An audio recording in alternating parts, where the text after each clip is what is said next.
long-term therapy is such a scam.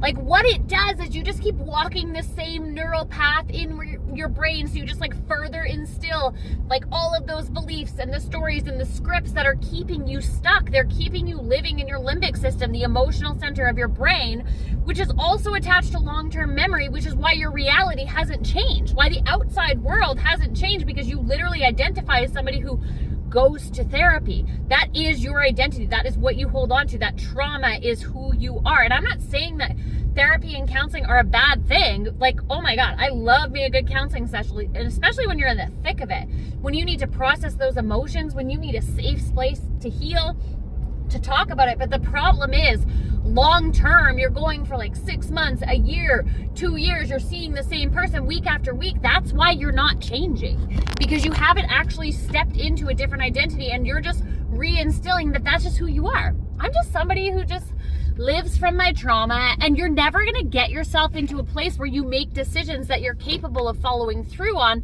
because you're never actually living in the frontal lobes of your brain. You're never actually in that prefrontal cortex where you need to be to make decisions to change your life. You get stuck. And this is why so many people self-sabotage, even though they go to their therapist and they go to their counselor and they're like, okay, like I really want to do this. You're not that person. That's why you can't do it. And if you go to a good therapist and a good counselor, they're going to bitch slap you in the face with that reality and be like, hey, we need to stop seeing each other, and you need to start becoming somebody who doesn't need this as a reinforcement of who you are, as a reinforcement of what happened to you, and allowing that to continue to define you.